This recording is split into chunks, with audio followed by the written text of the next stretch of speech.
malu to hu COVID-19 ko fa ke tani pe leva he bon tala mai ko hai ku tui ke hu ko ni hanga mai o kai ke palo pare mau pe mo vaccine mo hu malui ko ku palo pare ma akuia ko fo tu ta fa poto he pure anga tonga ai lao fa tu ta maki lao ta fa otua lao ta fa efika ke to tonu atangata mene fili tawa taima ko palo pare ma ku fianga ngai mo ha honi ka ko voice out ya ho ku lo to ki tu ka sit sentonga uia he otua ke ngau he ka fa tu ta no ha don ke pure anga tonga o ku hala fa efika hala fa molare hala fa folofola lao ko ya ko tonu ya tangata na fo ki si hova ki ai ke tawa taina he ne fili ke ne mo ui ke ne fili ki hono ka hau o ku kai ka ma fai po tonga mo ui ki ai o kai ka ma fai pure anga tonga ki ai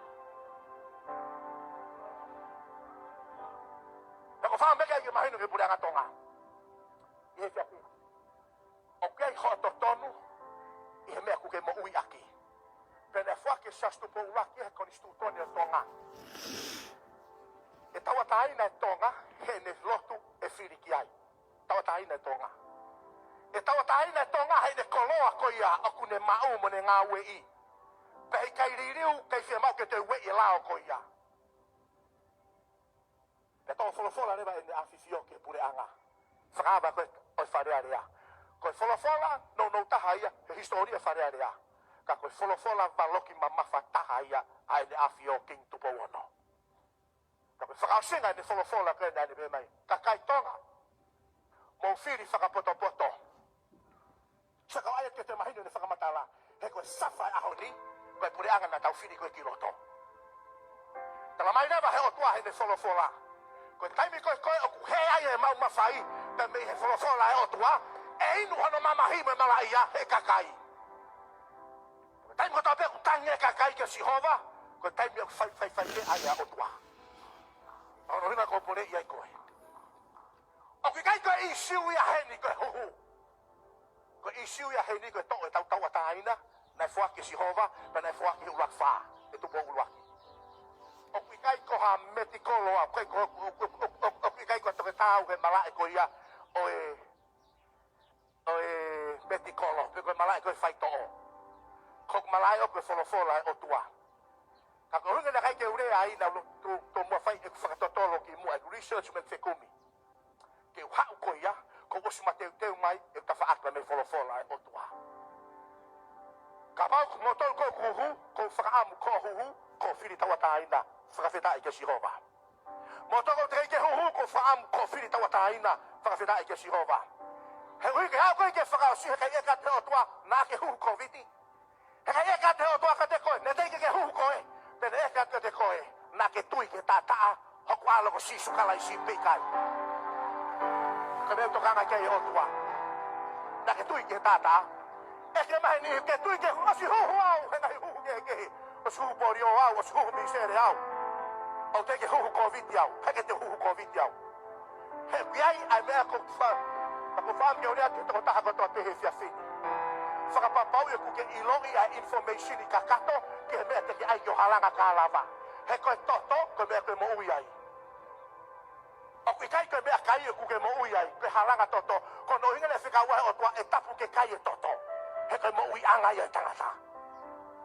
Ko framu ke to ta ta ba ke ta mai ata ko fa ta no te malo hi o to ame ne folofola o ke ho to tono ke ilo e tu ma fa sino ku ke ai pe ke ilo e me ai ke te koi ai ke se mau ke wa te ko ma pe te fa yu ko ma pe te fa tolu e se mau ke fa matala ka ka te information ke ilo i le fa ta si pe ta ke te koi at the end of the day he ke ha to ta mo lo tu ko to lo tu mo koi a ka te ke mate ai ke ha malanga ko to malanga ko Hela te tangi mo family ko te no tangi mo family ko te wa ya te ko te lo to mau me te la te ka ko mo ni he fi o ko ma ke te we na we fa ko ma mo wi pe ko fa feta ke o toa ka ko fa mo ke tu ma information ke ka kato he ke to no aku ki ai te wi loi sai pe ya ka pa ke ma hi fo te pire sai pe ya ka pa ke ave ke me ko me ai ho ka ki lo to ke ku to te fi ma ka ta la no ke ma ka kato information ke wi loi pe me ku tu ke o toa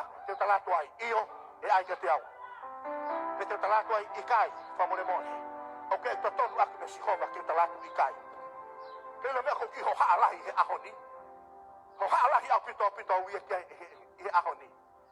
He ku ikai ke alu ni ko health issue, okay, external pressure ya me tua. Me hanga ko fama a popo. O sai fa totonu aku. Me hanga fe tu ke he.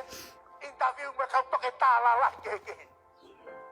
Aku fe tu tak hanga tonu ke tala no mo ki na tonu. Kuna confirma o que malu a tunga ko iai. Ta ko mau faka ma opo. Ka to kia o que taimi ko ia, te mau tok vaccine ki mau tolu. Te mau tui mau tok ta kwa ke o tua. Ka ki kai ke ni o mai e lau mari ai noa ia. O ku ni o mai lau mari e malo. Ofa, o lo to faka mo to poto. Sa se e ki ke faka aba ba sa sko ni. Na tol ko ta vaccine tai tari fia ko te uma ka ko te mama ko te tano fata hape. Peka pau peka hai tunga peka pau ui peka he iki api te ulotu mo koe te utangi ho tafa aki. Mama hape ko te sio fra oska koe pa te tapuni ho puha. Peka pau ko koe o te ke vaccine koe.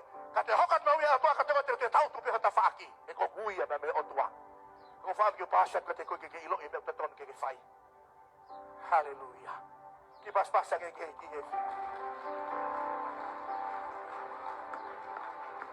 Hallelujah.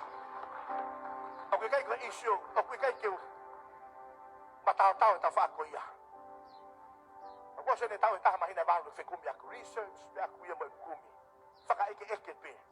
I need to koni of itahan te wala lava. Kapag kaya ka rihay, I'm okay. Kapag kaya ka ameria te okay, kakame ay maya ka te hau. Dako uhi ko ui ay otwag fay ka te hau, to koni ka te koe. Kung whakama opo e ni. Ai ke iloi ki mua ai whakamatala kakato.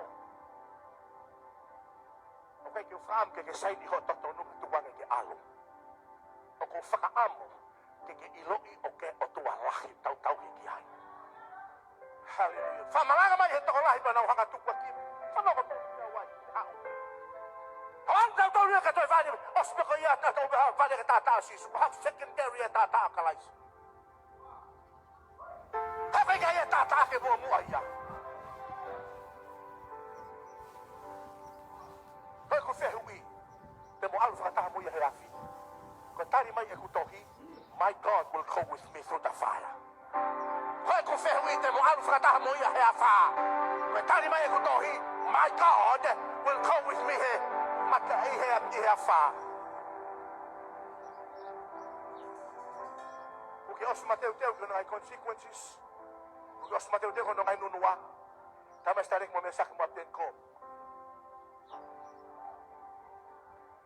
Somente, it's okay. Hallelujah. Quando ela não ajuda, Christ is enough for me. Everything I need is in Christ Jesus. Amen. Kapag ako que tu ma frasino que fe mahu, please go ahead.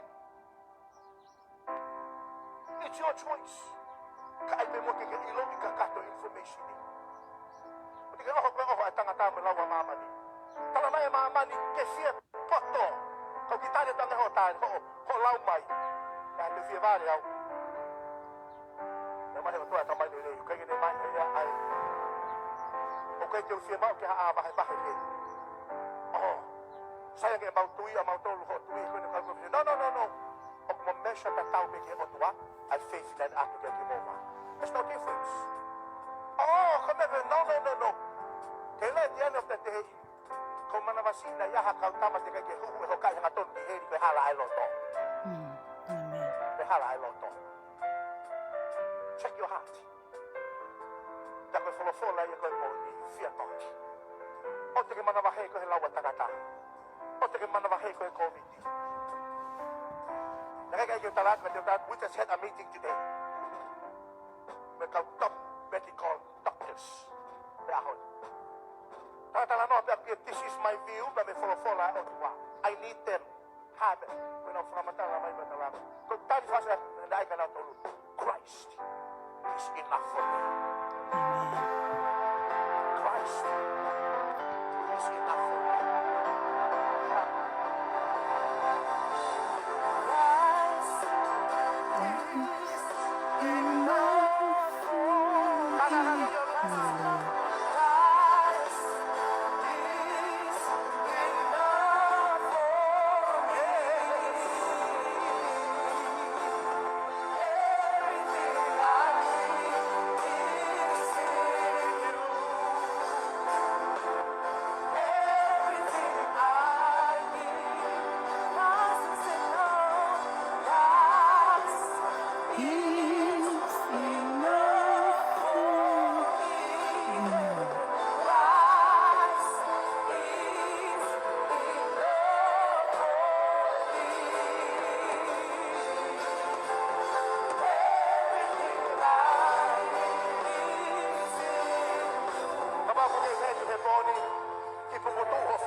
Kamata ke manabasi, bete ke manabahe, o kata o ni take te koe.